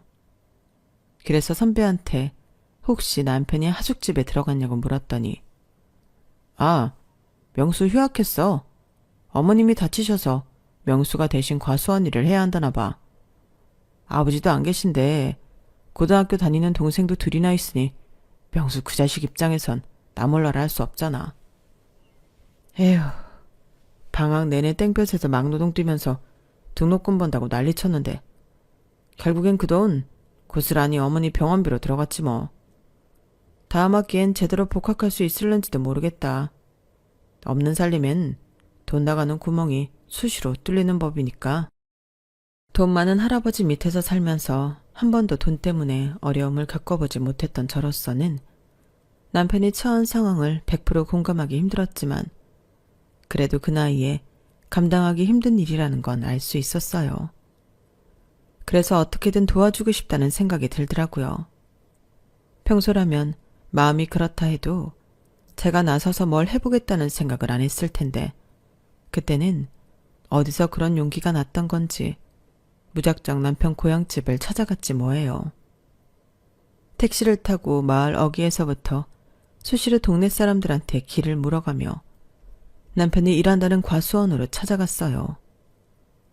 듣기로는 어머님이 혼자 운영하시는 과수원이라고 했는데 막상 가보니까 어머님은 과수원 주인이 아니라 그곳에서 일을 하는 인부였더라고요. 하긴 과수원을 운영할 정도의 집이라면 그렇게 돈이 쪼들려 살지 않았겠죠. 느닷없는 제 방문에 남편은 무척이나 놀라했어요. 그도 그럴 게 남편과 제가 그리 친한 사이도 아니었으니까요. 거기까지 갈 때만 해도 거침이 없었던 저는 정작 남편을 마주하자 입도 떨어지지 않았어요. 그건 남편의 첫마디 때문이었죠. 나혜주, 네가 여긴 왜 왔어? 그곳까지 가면서도 왜? 라는 질문을 스스로한테 해보지 않았던 탓에 저는 말문이 막혀버렸어요. 사실 저도 왜 거기까지 갔는지 잘 몰랐거든요. 그런데 힘든 노동 탓인지 아직 수그러들지 않은 무더위와 땡볕 탓인지 새까맣게 타서는 온몸이 땀에 흠뻑 젖은 남편을 보니까 눈물부터 나지 뭐예요. 제 눈물에 놀란 남편은 어쩌지도 못한 채 목에 두르고 있던 수건을 제게 건넸어요. 수건을 받아 눈물을 닦으려는데 순간 정신이 확 들더라고요. 이미 축축하게 젖어있던 수건에서 땀 냄새가 났거든요. 그래서 얼른 손으로 코를 막았더니 남편이 그 모습에 깔깔대며 웃는 거예요. 야, 사람 일 울리든 웃기든 하나만 해. 어쨌든 눈물 그쳤으면 됐다. 잠깐 기다려. 땀 좀 씻고 올게. 비누 냄새를 폴폴 풍기며 돌아온 남편은 이 먼 데까지 어떻게 왔냐고 물었어요. 그래서 동아리 선배한테 사정을 다 들었다는 것과 아직 추가 등록 기간이 남아있으니 등록을 하라고 했어요. 돈은 제가 빌려주겠다고요. 그랬더니 너 괜한 헛걸음했네. 실은 큰아들께서 도와주시기로 했어. 우리 집 사정이 하루 이틀 사이에 좋아지진 않을 텐데 차라리 하루빨리 졸업해서 제대로 된 직장 다니면서 돈을 버는 게 나을 거라고. 이번 학기 학비랑 엄마 팔이 다 나을 때까지 생활을 도와주시겠대. 안 그래도 곧 서울로 올라가려고 했는데. 아무튼 고맙다.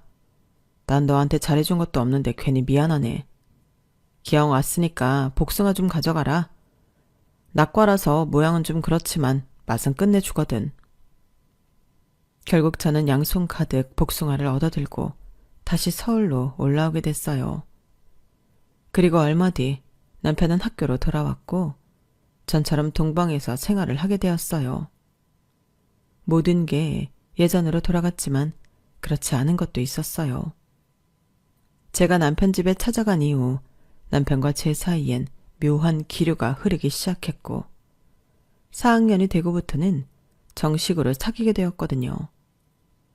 남편보다 1년 먼저 취직을 한 저는 말 그대로 우렁이각시처럼 물심양면으로 남편의 취업을 도왔어요.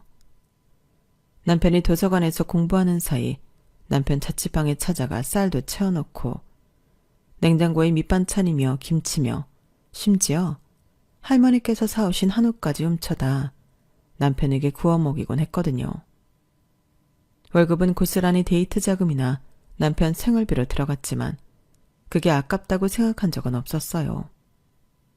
어떻게든 살아보겠다고 발버둥 치는 남편한테 조금이라도 도움이 된다면 그걸로 됐다고 생각했으니까요. 대입을 준비할 때보다 더 치열하게 취업 준비를 했던 남편은 은행에 취직했고 저는 남편 실적을 채워주기 위해 돈 많은 우리 할아버지와 회사 동료들한테 남편이 팔고 있는 이런저런 은행 상품을 권해드리곤 했어요. 덕분에 남편은 신입임에도 매번 큰 어려움 없이 자신의 할당량을 채울 수 있었죠. 그 고마움 때문이었는지 모르겠지만 남편은 쉬는 날이면 저희 할아버지 댁에 자주 놀러와서 할아버지와 바둑을 두기도 하고 남자 손이 필요한 잡다한 집안일들을 도와주고 가곤 했어요. 그래서 저희 집에서는 일찌감치 제 남편을 손녀딸 사윗감으로 생각하셨어요. 남편은 취직을 하고도 월급의 대부분은 학자금 대출을 상환하는 데 들어갔어요. 은행권뿐만 아니라 큰아버지께 빌린 돈도 갚아야 했으니까요. 남은 걸로 생활을 하고 거기서 또 쪼개서 고향집에 내려보내야 했으니 30이 되도록 통장엔 단돈 100만 원도 여윳돈이 없었어요. 이래서는 언제 돈을 모아 결혼을 할 수 있을지 눈앞이 캄캄하기만 하더라고요.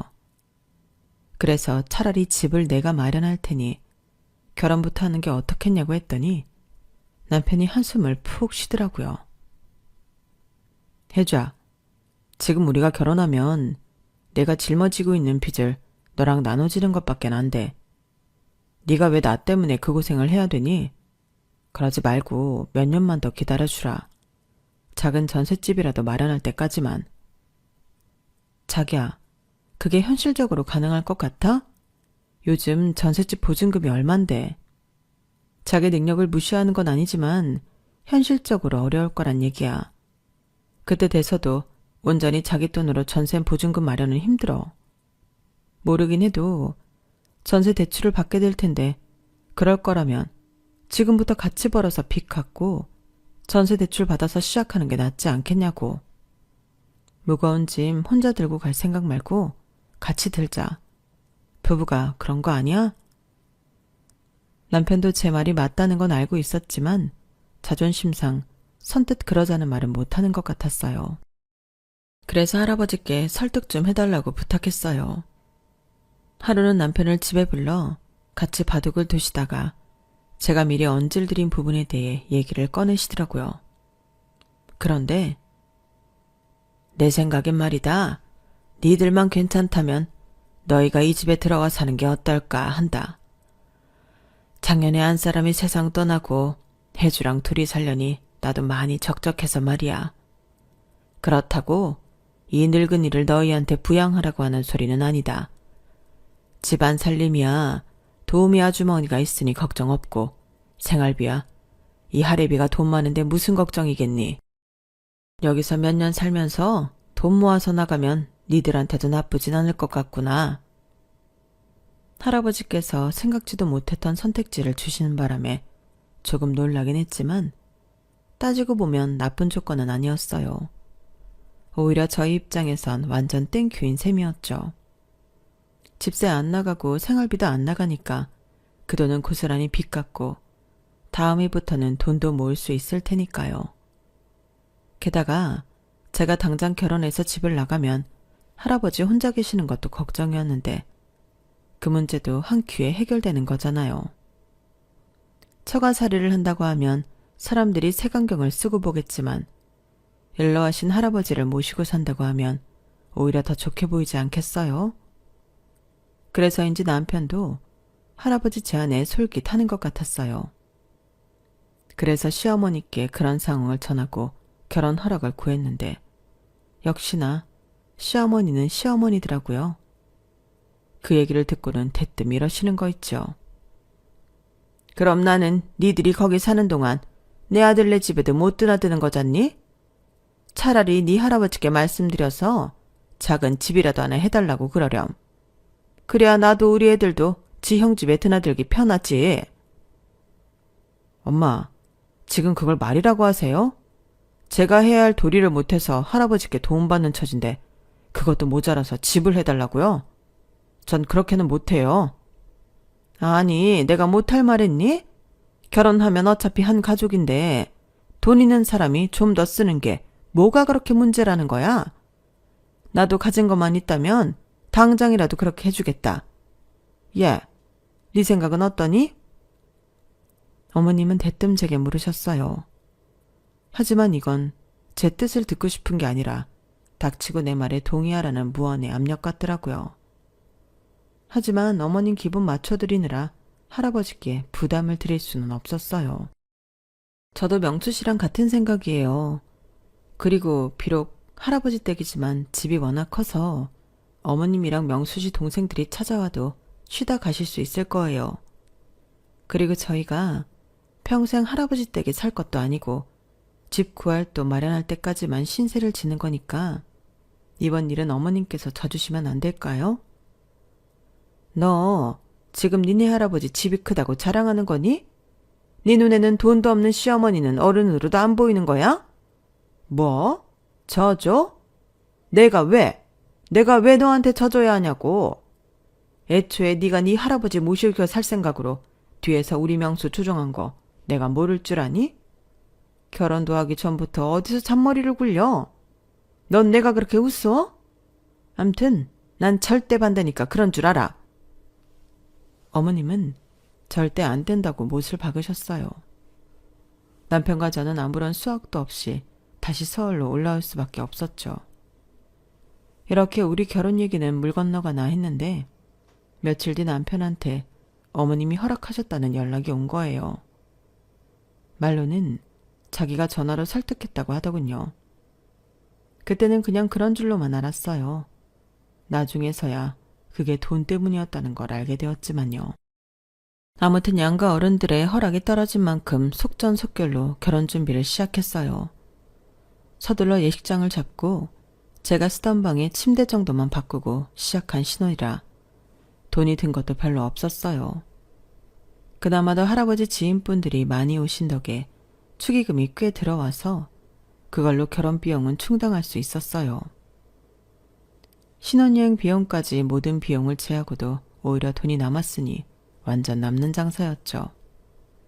그런데 신혼여행을 마치고 시댁에 인사를 갔더니 어머님이 대뜸 축의금 얘기를 꺼내시더라고요. 예, 그날 보니까 너희 쪽 손님이 꽤 들었더구나. 우리가 양보해서 서울에서 식을 올렸으니 망정이지. 너희가 대구까지 내려와야 했으면 그 돈 다 날아가는 거 아니었겠니? 그러니까 거기에 대한 일종의 보상금을 좀 줬으면 한다. 서울서 식을 올리는 바람에 우리 쪽 지인들이 많이들 못 갔으니 하는 소리 아니니. 많이는 안 바란다? 딱 3분의 1만 다오. 네? 아니 어머님, 그건 말이 안 되죠. 어디까지나 저희 할아버지 지인분들이 내신 돈인데 그걸 왜 어머님께 드려요? 그리고 서울까지 오시는 차편이랑 차에서 드실 밥이랑 간식까지 저희 쪽에서 다 챙겨드렸잖아요. 그 정도면 저희도 할 만큼은 했다고 생각해요. 솔직히 그날 안 오신 분들은 애초에 참석을 안 하시라고 했던 분들 아니겠어요? 그런데 그분들은 몫이 축의금까지 계산에 넣으시면 안 되죠.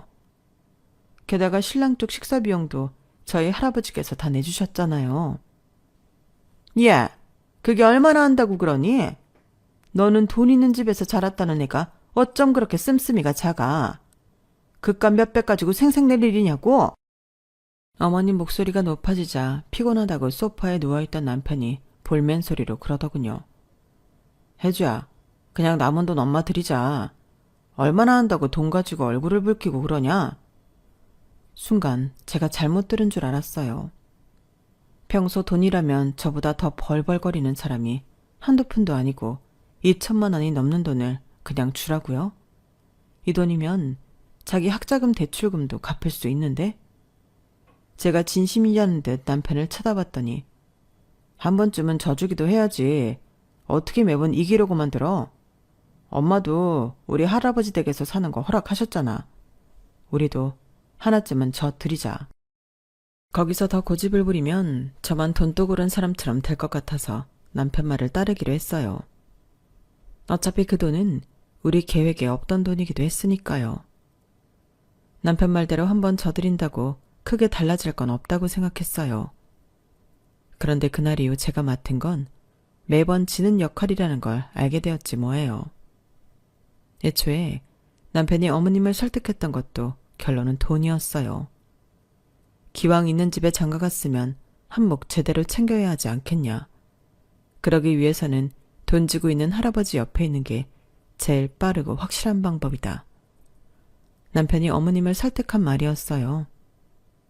그것도 모르고 저는 남편이 연로하신 할아버지 생각해서 모시고 살 생각을 하는 줄 알았으니 제가 참 바보 같았던 거죠.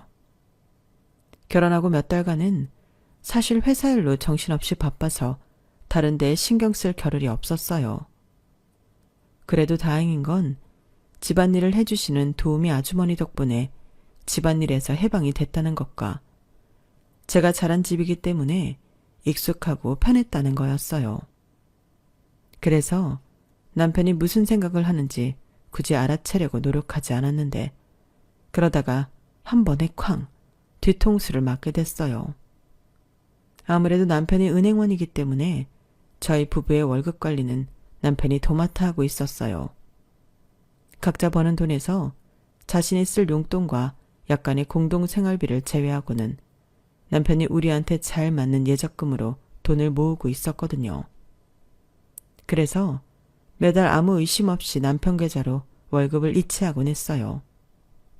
그런데 하루는 남편이 저 몰래 시어머니와 통화하는 걸 듣게 된 거예요. 엄마, 그 돈 딱 일주일만 쓰고 줘야 돼.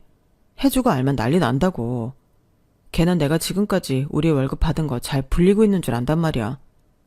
저번처럼 돈 못 갚는다고 그러면 내 선에서 처리할 방법이 없어. 꼭 약속 지켜야 돼. 안 그럼 나도 더는 안 빌려줘. 일부만 엿들은 통화였지만 내용을 파악하는 건 어렵지 않았어요. 남편은 그동안 저 몰래 어머님께 우리 부부의 공동 자금을 빌려줘 왔고 그중엔 못 받고 뜯긴 적도 있다는 것. 그럼에도 이번에도 또 돈을 빌려주려 한다는 거였죠. 저는 남편이 통화를 마치는 걸 기다렸다가 조용히 다가가 물었어요. 어머님한테 돈 빌려드리려고? 그러자 남편이 흠칫 놀라더군요. 그러다가 이내 평정심을 유지하곤 부탁 전화만 받았을 뿐 빌려줄 생각은 없다고 하지 뭐예요. 제가 다 들었는데 말이에요.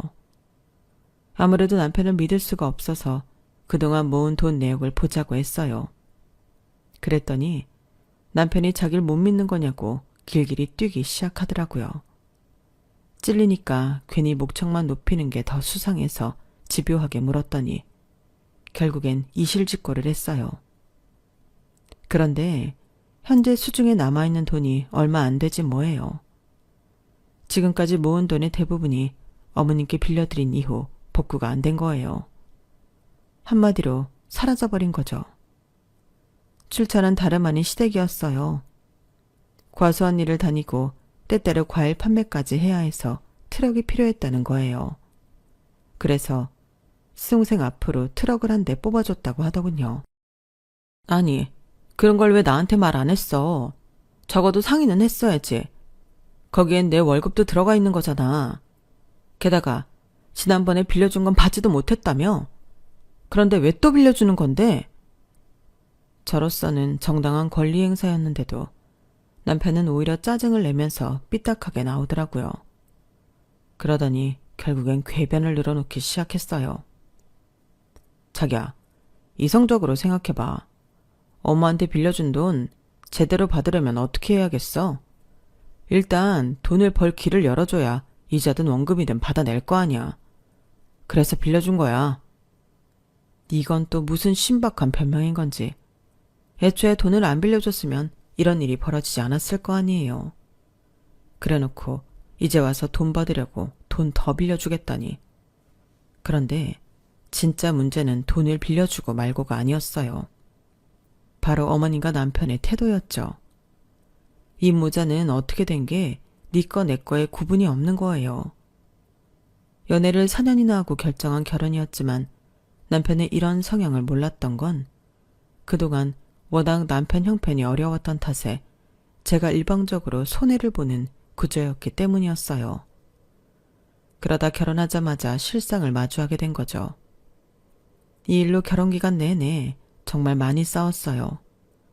그러다 결국엔 자기 월급은 공동생활비를 제외하고는 각자 관리하기로 했어요.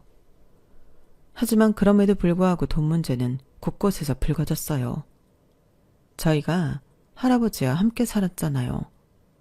그런데 주말이나 평일 저녁 때 외식을 나갈 때면 의뢰 남편은 할아버지가 계산할 때까지 단 한 번도 돈을 내지 않더라고요. 제가 먼저 달려가서 계산하지 않으면 끝까지 절대 돈을 안 내요. 그래서 그 문제로 뭐라고 했더니 이러는 거 있죠. 할아버지 돈 많으시잖아. 어차피 돌아가실 때 우리한테 주고 가실 텐데. 그러면 상속세 내야 하고. 그러니까 할아버지가 돌아가시기 전에 한 푼이라도 더 받아 쓰는 게 세금도 덜 내고 효도 아니겠어? 난 그렇게 생각하는데. 어쩜 이렇게 자기 좋을 대로 판단을 하는지 정말 입이 떡 벌어졌어요. 도대체 이런 사고방식은 누구한테 배운 건가 했더니 바로 시어머니였더라고요. 저희 할아버지께서는 남의 집 귀한 맏아들 처가살이 시키는 게 미안하다시며 시댁에 참 잘하셨거든요. 명절에 시댁에 갈 때면 한우 세트에 시어머니 옷과 가방, 거기에 시누이 시동생 용돈까지 저희 부부를 통해 보내셨어요. 그런데 매번 그걸 받으면서도 시어머니는 단 한 번도 고맙다는 소리를 안 하시는 거예요. 한 번은 저희 시댁과 한 동네 사시는 작은 할머니께서 찾아와 저희 부부가 바리바리 쌓은 선물을 보시곤 한마디 하셨어요. 아유 세상에 이게 다 뭐야. 백화점을 옮겨다 놨네 그려. 아들 녀석 장가 잘 보낸 덕에 자네가 복이 터졌구만. 그러자 시어머니께서 뭐라고 하셨는지 아세요? 복은 무슨, 돈 많은 늙은이가 돈 쓰는 재미 보려고 하는 일인걸요. 다 우리한테 할만하니까 보내는 거 아니겠어요? 기왕 해줄 거면 돈 되는 논이나 밭을 사줄 것이지 매번 푼돈 가지고 생색만 내네요. 하여간에 있는 사람들이 더하다니까요. 이러면서 꼭 마치 받을 거 덜 받은 사람처럼 행동하셨어요. 그런데 어머님의 이런 말들은 따지고 보면 죄다 틀린 말이었어요. 어머님은 저희 할아버지가 푼돈 가지고 생색만 낸다고 하셨지만 실상은 달랐거든요.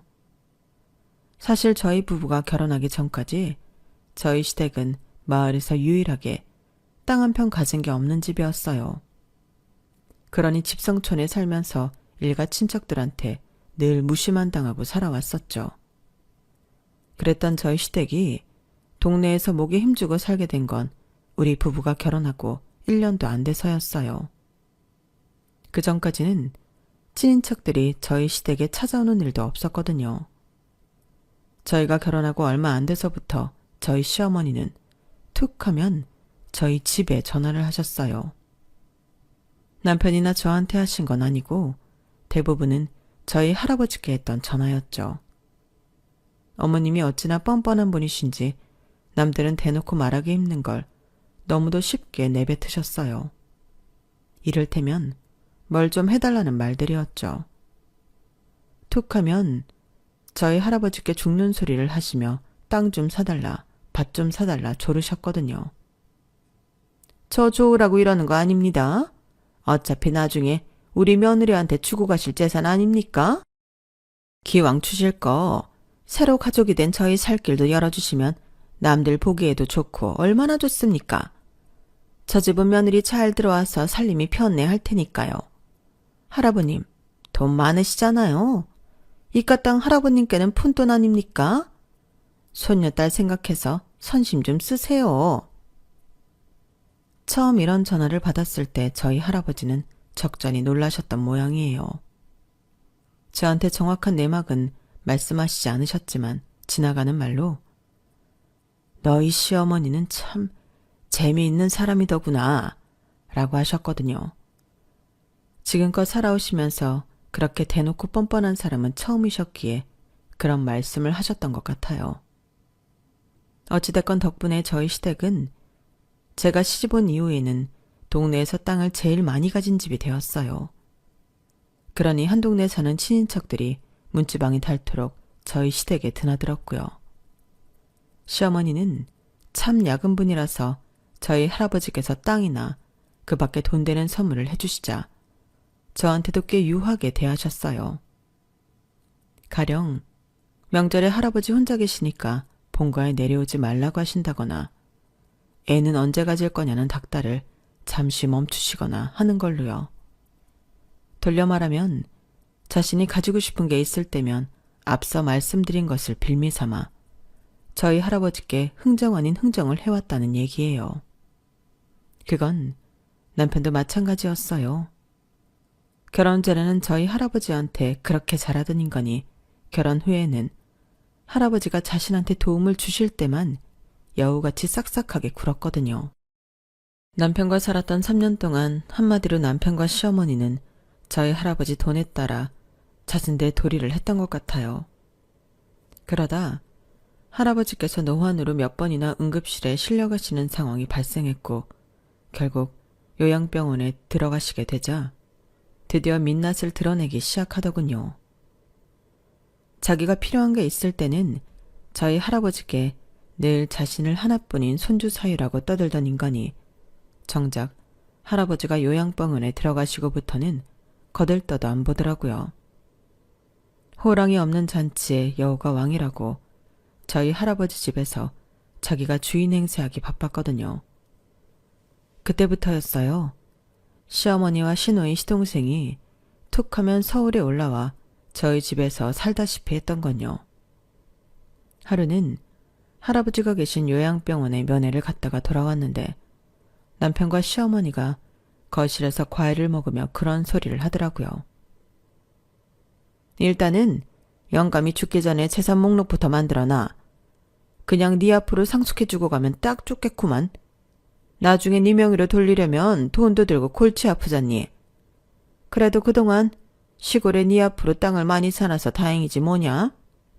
넌 엄마 잘 둔 줄이나 알아. 나나 되니까 발빠르게 네 목부터 챙겨둔 거지? 다른 사람이었으면 그렇게 못했다?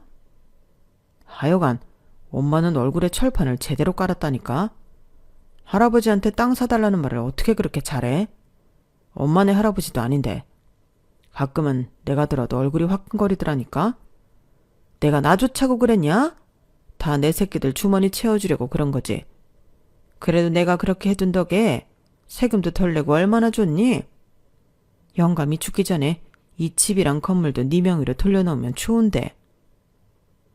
거기까지 들은 것도 충격이었는데 진짜 충격은 그 뒤였어요. 야, 근데 너 과수원 집 선영이랑 아직도 만나니? 걔 이혼하고 과수원 내려와 있는 거 보고 내가 아주 시겁했다니까?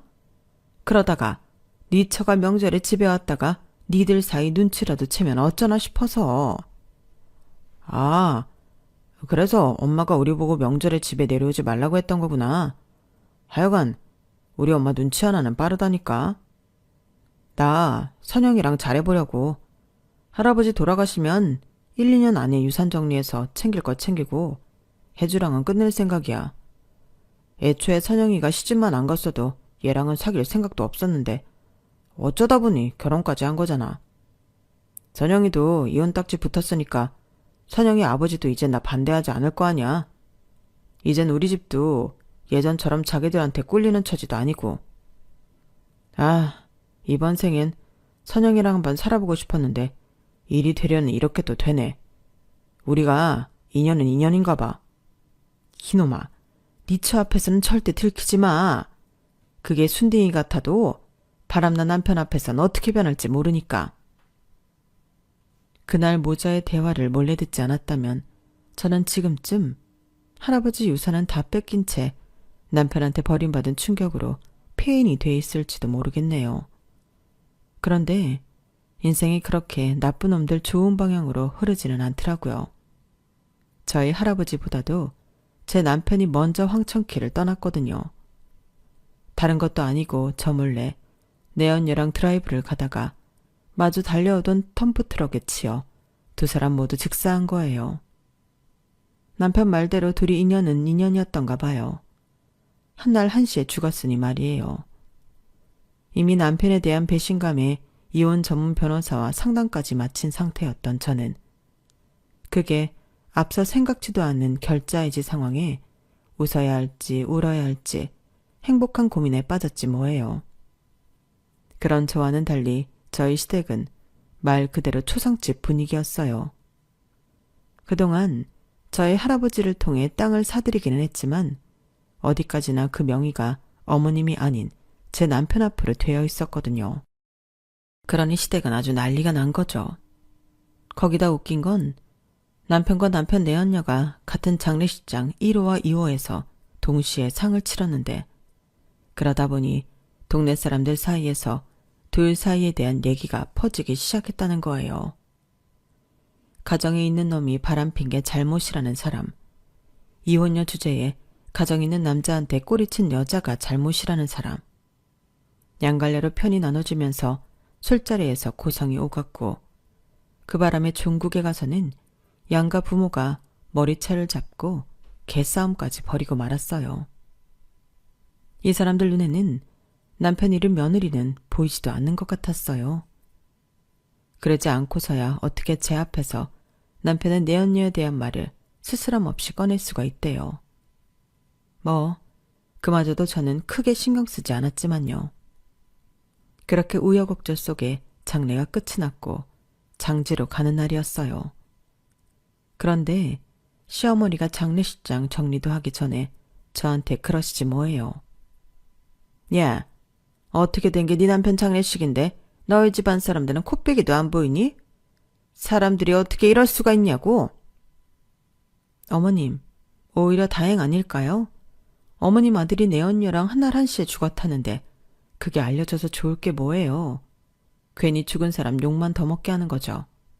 그러니까 너무 서운해하지 마세요. 그 말에 시어머니도 더는 따지지 못했어요. 그건 그렇고 장례기간 내내 온 손님들은 죄다 내 아들 손님이니까 정산해서 여기로 보내라. 내 계좌번호다. 바로 입금해 드릴게요. 끝까지 자식 조이금까지 챙기려 드는 시어머니를 보니 이 사람이 과연 자기 아들의 죽음에 슬픔을 느끼는 사람인가 하는 의구심마저 들었어요. 그래서 저는 그 자리에서 바로 어머님께 입금을 해드렸어요. 순간 어머님 휴대폰으로 입금 내역이 떴고 그걸 확인한 시어머니가 개거품을 물고 난리를 쳐댔어요. 너 이게 뭐하는 짓이냐? 조이금 보내랬더니 1원을 보내?